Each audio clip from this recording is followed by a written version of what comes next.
Galera, qual que deve ser a primeira iniciativa da CBF para melhorar a arbitragem? A primeira, profissionalizar os árbitros. Vamos melhorar a dicção, minha apresentadora? Claro que é fundamental, aliás, é um debate muito antigo, né, e longo. Claro que é uma das medidas, mas é a primeira, afastar quem está mal? A CBF já afastou 2 duplas de jogos desse fim de semana, tanto de São Paulo e Palmeiras, quanto de Bragantino e Grêmio também. Trocar a comissão de arbitragem? Rodrigo Sintra, será que deve sair do comando da CBF? Para você, PVC, qual que deve ser a primeira medida da CBF? Eu acho que o processo de profissionalização eu sou muito favorável e precisa acontecer. Mas todas as demais... Pode pôr ali de novo para a gente o gráfico. Vamos lá, pôr a enquete de novo. Todas as anteriores, afastar quem está mal, trocar a comissão de arbitragem e outra, seja lá o que for, todas já foram adotadas. Inclusive outra. Outras várias. Outra também já foi adotada. E nada adiantou. Nada adiantou. A única coisa que não se fez foi profissionalizar a arbitragem. Afastar quem está mal. Já foi. O Abate foi afastado ano passado, depois de Palmeiras e Fortaleza. Trocar a comissão de arbitragem. 9 meses atrás, a comissão era o CNM. E a gente vai falar de Armando Marques e de Ivens Mendes e de quem mais você quiser falar. Leonardo Gaciba. Então já teve. Outra também já teve. Tem essa que está nas redes sociais que não dá para falar. Mas eu Qual que está nas redes sou sociais? contra. Matar todos os árbitros. Não, essa não, eu sou contra. Essa eu sou contra. E jornalistas também, né? Jornalistas também, sou contra essa. Por favor, vamos manter nossas famílias felizes aí. Mussete, para você. Tornar os árbitros profissionais é a principal medida, mas ela não vai ser tomada de um dia para o outro, ao mesmo tempo em que eu acho que é enxugar gelo. Também não dá para ver um erro como o do Ramon Abate-Abel e escalá-lo normalmente para a rodada do final de semana. Então, como primeira medida, eu afastaria, sim, quem cometeu esses erros pontuais. E se eu fosse presidente da CBF, eu trocaria novamente a comissão de arbitragem, até porque é uma prerrogativa dele, que trocou a gestão. O Sintra acabou ficando de uma gestão para outra. Talvez essa mudança dê alguma mudança de verdade, alguma guinada a eles, até para que esse processo de tornar os árbitros profissionais ocorra. Afastá-los não vai resolver, mas também olhar esses lances e fingir que nada está acontecendo, tentar justificar, dizer que foi sem querer, aí já é complicado também. Não, assim, é importante dizer, tem uma matéria brilhante do Igor Siqueira hoje de manhã sobre a questão dos árbitros, como o Davi de Oliveira Lacerda, que trabalha numa serralheria em Serra, no Espírito Santo, que não usa a cota de arbitragem como reserva da família, ele guarda, ele trabalha com salário de gerente de uma serralheria. E hoje de manhã, na CBN, o Milton Jung me perguntou, mas o que adianta profissionalizar a arbitragem? E eu acho que o grande exemplo dessa semana não é o Ramon Abate-Abel, que vai ser afastado e vai deixar de receber uma cota de R$ 7.200, que com descontos vira 5.200. Se você fizer 8 partidas no mês, você vai receber R$ 45 mil aproximadamente, e isso vai dar um salário muito maior do que a maioria da média da população brasileira. Então, ele precisa ser profissional, por quê? Já que ele ganha tão bem? Porque ele precisa não descontar a preparação física, a fisiologia, ser atleta e tudo mais, e não correr o risco de passar um mês sem trabalhar e sem ter salário, como vai acontecer com ele agora. Mas o ponto central para mim, o grande exemplo do final de semana, foi o Felipe Fernandes de Lima, que está na matéria do Igor também. Quer dizer, ele é um árbitro que ele, no domingo, às 11 horas da noite, estava saindo da Neoquímica Arena, depois de apitar por 2 horas, mais preparação, foram pelo menos um dia de preparação para apitar o jogo. Ele saiu da Neoquímica Arena, pegou um avião no domingo de manhã e foi apitar um jogo de amador em Belo Horizonte. Desmaiou, caiu desmaiado e foi atendido. Saiu de ambulância do estádio? Saiu de ambulância do estádio. E o jogo não terminou. E aí você vai dizer assim, amigo, o que é que você está fazendo apitando um jogo de várzea? E a mulher dele, o filho dele pode responder, amigão, ele não tem vínculo com você. Por que ele não pode? Ele está lá ganhando um troco. E veja, o que ele tinha que estar fazendo no domingo de manhã? descansando. Ele podia ir num museu em São Paulo, ele podia fazer preparação física, ele podia dormir, ele podia, naquele dia, tomar uma cerveja, podia fazer o que ele quisesse. Mas não, ele estava ganhando um troco. Por quê? Porque ele não é árbitro profissional. Então, isso é muito grave. E você não tem nem o vínculo empregatício para dizer, amigão, você tinha que estar descansando. Porque você não tem vínculo, ele é livre. Ele pode fazer o que ele quiser, inclusive apitar, desmaiar e ser atendido por uma ambulância. Sim, ele também pode estar numa sensação de insegurança, né? Até porque o salário não é certo. Se ele toma uma geladeira, ele fica sem receber, que ele acha que ele precisa, né? De fazer outros trabalhos. Essa matéria do Igor Siqueira está no All Sport, muito boa mesmo, que mostra essa vida dos árbitros, né? Como eles têm que aí administrar mais de um emprego para estar nessa vida. Enfim, conta um pouco da rotina desses profissionais do futebol, que muitas vezes a gente não olha para eles também, né? Bom, fato é que, voltando aqui para essa rodada, para esses jogos do fim de semana, a CBF já tomou uma primeira medida, que foi afastar as duplas de arbitragem, né? Então, tanto de São Paulo e Palmeiras, o árbitro Ramon Abate-Abel, o nome que está sendo mais falado no futebol brasileiro nessa semana, junto com o VAR, o Hilbert e Estevam da Silva, os dois foram afastados, e também a dupla de Bragantino e Grêmio, o árbitro Lucas Casagrande e o VAR Gilberto Rodrigues Castro Júnior. Nesse jogo, né, o Grêmio reclamou bastante de um pênalti marcado a favor do Bragantino, que a bola bate ali na mão do Marlon. Enfim, foi a primeira medida da CBF. E a gente vai entender como que essa medida, essa decisão foi tomada. Por isso que eu chamo o Rodrigo Matos mais uma vez aqui para conversar com a gente. Ontem esteve aqui, hoje está de novo. Rodrigo, muito boa tarde para você, bem-vindo ao De Primeira. Você traz uma matéria no All Sport que eu acho que esclarece um pouco, na verdade, esclarece no sentido de conta como foi essa decisão foi tomada, né? Que não partiu diretamente da comissão de arbitragem, mas sim da alta cúpula da CBF, do presidente Samir Chaude. Então, explica um pouco isso pra gente, tudo bem? Boa tarde, Luísa, Lucas, PVC, todo mundo que está ouvindo. Foi isso. A comissão de arbitragem não queria afastar o Ramon Abate-Abel e também não queria afastar o árbitro do jogo contra do Grêmio e Bragantino, né? Agora está me faltando o nome dele.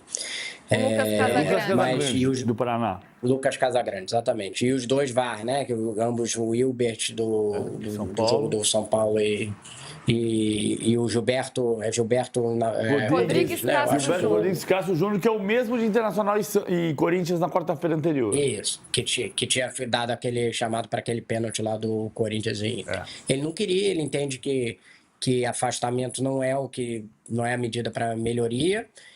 O Ramon tem um grande prestígio dentro da CBF, né? Ele é o árbitro que está cotado para a Copa do Mundo, né? Ele está fazendo prévio aí de Copa do Mundo, pitou Copa do Mundo de Clubes, enfim, ele está no caminho para estar na Copa de 2026, a ver se esse erro vai afetá-lo. Mas a CBF entendeu que a diretoria, né? No caso o presidente Samir Chaude, entendeu que dava para manter o Ramon Abate-Abel apitando depois do que aconteceu no domingo, né? E aí eu acho que entra nessa discussão assim, vai melhorar o afastamento? Tem uma questão da imagem que você está querendo passar da competição também, né? Um árbitro faz o que faz no domingo e ele aparece na rodada seguinte, apitando como se nada tivesse acontecido, obviamente você passa uma imagem de que tanto faz o que acontece ali, mesmo que você cometa erros grosseiros, você vai continuar apitando. E eu acho que essa foi a mensagem, foi essa a mensagem que a CBF quis passar. A diretoria da CBF está muito incomodada com o que está acontecendo na arbitragem. Se a gente lembrar, a comissão de arbitragem há pouco tempo soltou um relatório dizendo que tinha 99% de acertos nas decisões em geral, e ali nas decisivas, eu não estou lembrando exatamente o percentual aqui, mas era um percentual alto também, de acertos em lances decisivos. Essa visão otimista e panglossiana não existe na diretoria da CBF, não é assim que está sendo visto. Está sendo visto como tem um problema sério que precisa ser resolvido.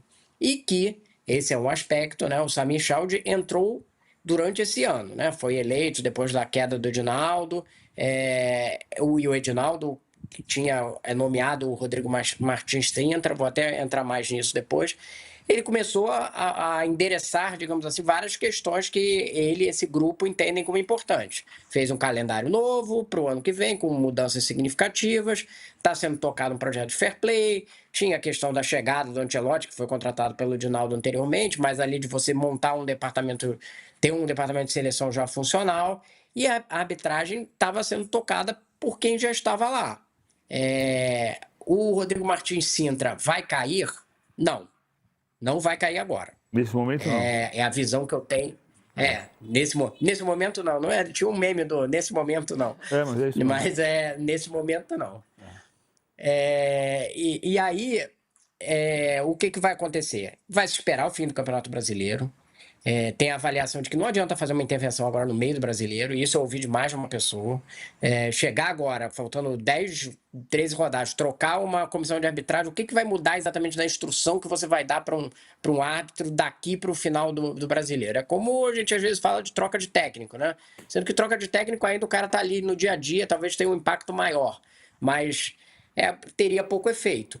O que está se pensando são mudanças estruturais. O que são mudanças estruturais? A própria CBF ainda está tentando descobrir. Por quê? A profissionalização, que foi dita por você, já está prevista para 2027. Então, tem um processo para você fazer, está sendo tocado, inclusive, pelo Rodrigo Martins Sintra, que até durante 2026 você vai montar esse quadro e você vai ter um grupo, pela informação que eu tenho, que seria entre 60 e 80 árbitros empregados, né? Empregados ali, profissionais, e só trabalhando com isso. E quando a gente fala em 60, 70, seriam tipo 20, 25 árbitros, primeiros árbitros, né? Aí vai ter um grupo de VAR, vai ter um grupo de terceiros árbitros e tal. Esse projeto já está em curso, assim como tem a promessa de ter o VAR automático para impedimento no ano que vem.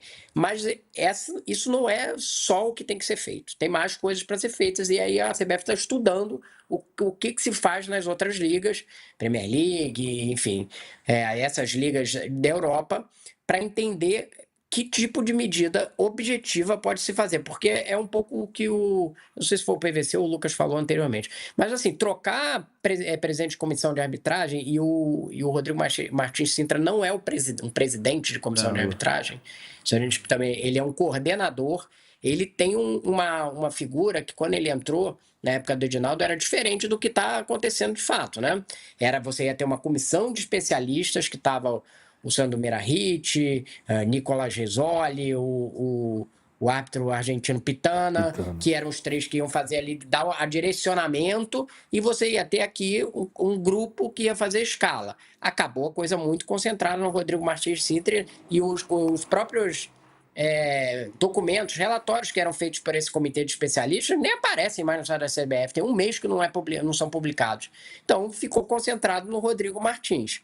O Rodrigo Martins, e isso é uma coisa que eu ouço dentro da CBF, ele não tem o tamanho como ex-árbitro que tinham outros presidentes de comissão de arbitragem. O Wilson Senem era um ex-árbitro de Copa do Mundo, o Gaciba era um árbitro de muito tempo de Série A, o Rodrigo Martins Sintra foi um árbitro de carreira menos relevante do que esses, né? Então, isso também, todas essas coisas estão dentro do quadro aí do que vai acontecer para o ano que vem, né? Mas a avaliação da CBF é que precisa ser feita uma mudança maior, não só de simplesmente trocar, não estou dizendo que ele vai ser trocado, entendeu? Mas assim, tem coisas mais importantes além do que só o presidente da comissão de arbitragem. Tem coisas que precisam ser feitas, porque senão troca e continua a mesma coisa. Uma coisa que eu ouvi é assim, tem alguma espécie de parâmetro para você começar a avaliar os árbitros. Porque a impressão que passa é que um árbitro é meio querido, digamos assim, querido no sentido, não estou falando que tem nada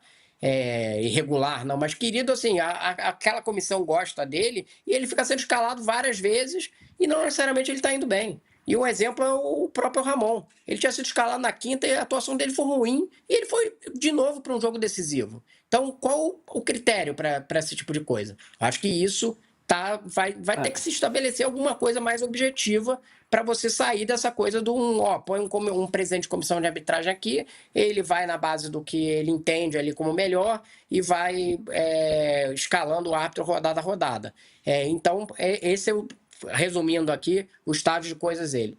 o Rodrigo não deve cair agora, apesar dele ter sido, de uma certa forma, né, a presidência da CBF impôs uma decisão que foi contra o que ele estava querendo, mas vai se pensar, sim, para o ano que vem, alguma espécie de mudança mais profunda para a arbitragem, sendo que essa coisa da profissionalização já está prevista aí para 2027. A profissionalização na Inglaterra começou em 2001.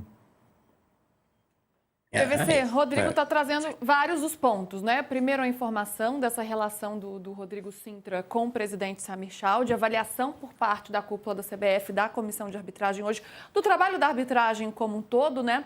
E depois dessa mudança estrutural mais profunda, aí pensando no ano que vem, nos próximos anos também.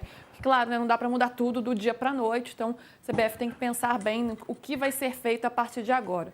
PVC, você também tem apurações sobre isso, né? Dessa avaliação por parte da CBF, do presidente Samir Chaude, em relação à comissão de arbitragem. Não, vai ao encontro do que o Rodrigo disse, não vai mudar agora. Eu não vou descartar 100%. Mas essa decisão em que, vou colocar dessa forma, passa por cima do Rodrigo Sintra, mostra que não estão na mesma página ou que tem um incômodo que está agora mais evidente? Deixa eu começar por partes importantes. Primeiro, eu acho que a CBF nova começou bem, tá? Ela começou bem. Mas ela foi formatada... Já começou fazendo uma mudança muito grande, Sim. que foi a questão do calendário. Mas ela começou com um formato meio Brasília, que você montou uma comissão de vice-presidentes que é meio... Tem um cara do União Brasil, tem um cara do PSB, tem um cara do PCB, tem um cara... E aí você monta uma comissão multipartidária e você... Então tem, e eu não vou dizer o nome, eu vou me preservar de não dizer o nome, tem 2 vice-presidentes que estão trabalhando, 2 árbitros receberam telefonemas de emissários dizendo: eu estou ligando em nome de fulano. E o presidente Samir Chaude, que estava hoje de manhã em Dubai, fazendo uma conexão para a Coreia do Sul, não sabe disso. Ou seja, se está falando em nome da CBF sem se estar falando pela CBF. Porque tem um governo multipartidário, tem um baixo clero, que é bem baixo clero, que não tem poder para falar sobre isso, mas está falando. Um desses nomes que recebeu o telefonema foi o Guilherme Sereta. A desmando do presidente. Exatamente. O presidente não tem nada a ver com isso, o secretário-geral não tem nada a ver com isso. E se souber, também vai dar um problema. O Guilherme Sereta recebeu o telefonema dizendo: estão me ligando em nome do fulano, quer vir conversar, quer me apresentar um projeto para a comissão de arbitragem? Isso está acontecendo. Tá? Eu estou falando, não gosto de fazer matéria desse jeito, estou falando só com os offs. Só com os offs. Isso está acontecendo, o presidente da CBF sabe agora que está acontecendo e não tem nada a ver com isso.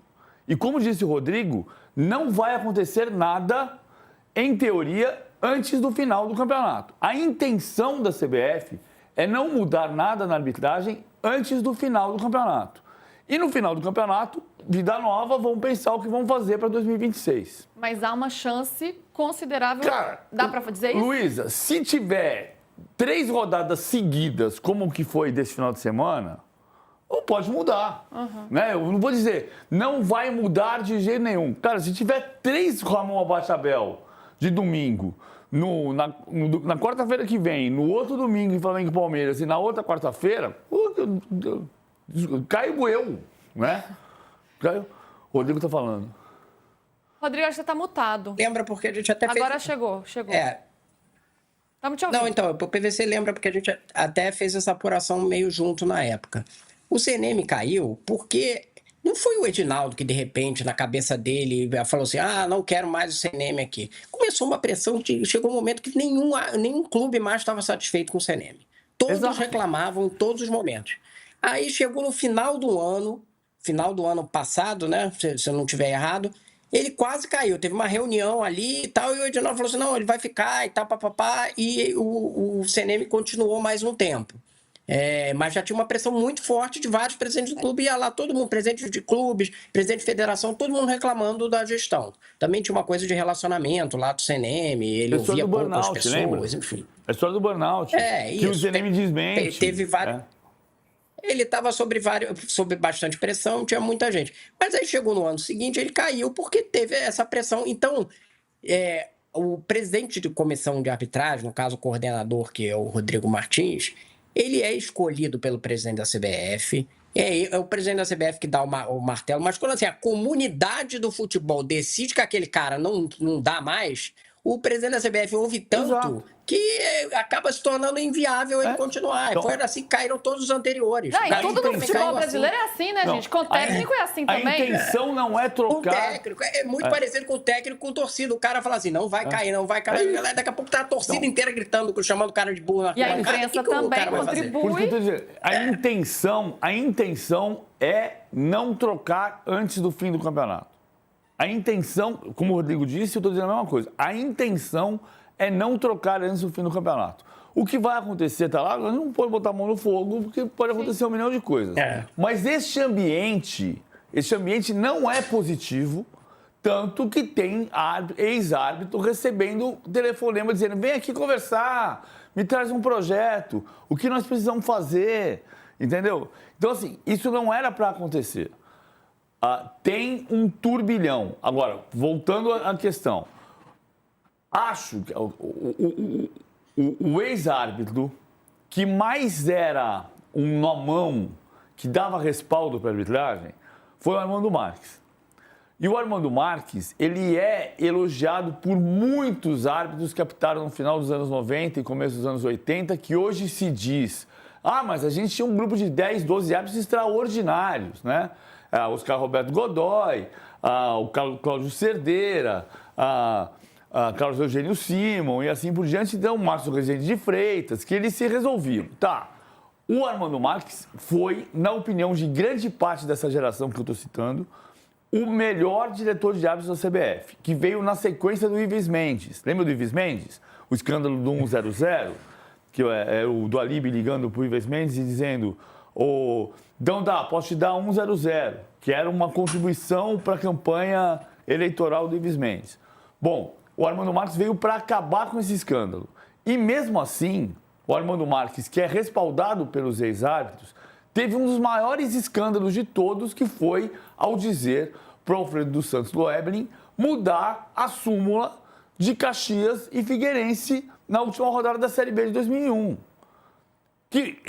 Veja, o Armando Marques foi um bom diretor de árbitros, um bom presidente da comissão de arbitragem, e mesmo assim foi um escândalo que o Armando disse, foi meio recupero, lembra do recupero? Você não tem idade para lembrar do recupero. O recupero dizia, tem coisa que a gente diz, tem coisa que a gente vê, tem coisa que a gente não vê.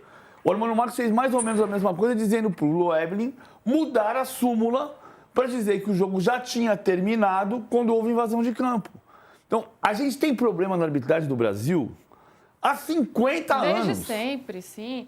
Agora, é claro que esse cenário não é positivo para ninguém, né? Porque fica essa instabilidade, tanto na comissão de arbitragem quanto na cúpula da CBF. Isso passa para os árbitros, que se sentem cada vez mais pressionados para apitar, e isso interfere no desempenho deles também. Isso envolve a credibilidade, aí já começam, né, todo mundo levantando suspeitas. É ruim O para todo Armando mundo. disse para mim, certa vez, uma frase que eu adoro repetir, e que eu não tenho a gravação, porque ele me disse por telefone, mas a frase é mais estupenda. Para mim, toda a biografia do Armando Marques eu falo, ele dizia assim, nessa época do Loeblin, olha, os árbitros brasileiros mudaram muito. Hoje, os árbitros são péssimos e são honestos. Armando Marques, 2001. É uma grande diferença, né? Eu tô lembrando aqui só para a palavra, a frase, que é bom a gente fatura, o que é ruim esconde. É isso, Era isso. é o recupero total. Tem coisa que a gente diz, tem coisa que a gente não diz. Era essa a frase dele na época que ele era ministro. O 7, fato é que esse cenário está posto, não é positivo para ninguém. A gente ficar aqui 1 hora de programa, aliás, desde domingo, né? Várias outras rodadas também, mas especialmente nessa, falando de arbitragem, claro que isso não é legal.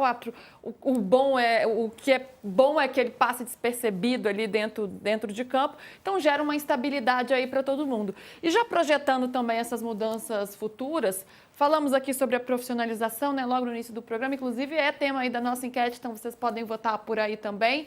A questão da troca do comando, que não necessariamente vai mudar tudo, né, porque isso já foi feito, mas o Rodrigo toca num ponto que é bem importante, que é sobre critérios, né, que é os árbitros até terem segurança de saberem o que eles têm que fazer, como proceder. Então, talvez criar critérios e criar um ranking para o cara saber, nesse jogo ele errou, por isso ele não vai fazer a rodada, para ter algo mais claro, né? Um entendimento de como que o árbitro vai ser escolhido, como que vai ser feita essa escala. E não porque gosto mais de A ou mais de B.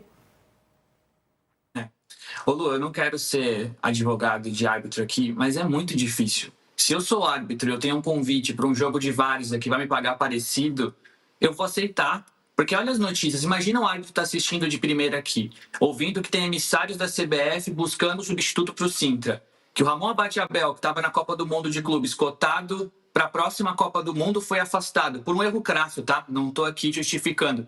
Mas pensa que você é árbitro e você está vendo isso. Você é um freela, você faz um bico para a CBF. Se você romper o ligamento do seu joelho, você fica sem receber. Se você quebrar um braço, você não apita. E aí você olha essas notícias e fala, se eu errar, eu tô fora, não vou ganhar o dinheiro no final de semana. Na várzea, talvez eu corra um pouco mais de risco, mas no de primeira não vão estar falando da minha arbitragem, sabe? Então a gente também tem que se colocar um pouquinho no lugar deles, e esses erros, alguns são crassos, outros são por falta de critério. E aí o árbitro apita no sábado à noite e no domingo de manhã na várzea, chega na segunda-feira, será que tem alguma ligação, alguma avaliação, alguma comissão que ele fala, cara, você apitou isso aqui, eu te entendi, mas não é isso aqui. Pega esse vídeo, se baseia por isso. Acho que não tem esse caminho para os árbitros. E tem um bastidor recente, eu não posso contar qual foi o árbitro e nem o jogador, mas teve um jogador importante aí do futebol brasileiro que fez o gol e na súmula o gol foi para outro. Isso gerou uma repercussão na rede social, dá o gol pro fulano, dá o gol pro fulano, dá o gol pro fulano. E eu chamei esse árbitro, conversei com ele por telefone e falei, pô, você pode mudar a súmula? Aí ele falou, por quê? Porque o toque e tal, vou dar uma olhada. Passou meia hora, ele avisou, vou mudar a súmula, dá uma moral pra mim aí. Por que dar uma moral? Porque esse cara, ele tá concorrendo pelo jogo do final de semana. Ele não tem um contrato, ele não tem estabilidade. Ele precisa de moral. Aí num lance difícil, o cara estando perto, talvez ele espere o VAR. E o VAR fala, o árbitro tá perto, deixa que ele resolva. Um transfere pro outro. E aí fica nisso para sempre. Então, as mudanças precisam ocorrer, mas algo mais profundo precisa acontecer para que os árbitros também tenham esse caminho. O que acontece agora, como o Igor trouxe na matéria, se esse gerente da serralheria em Serra tiver uma segunda loja para ele assumir que ele ganhe parecido, ele larga a arbitragem, porque para ele não vale a pena.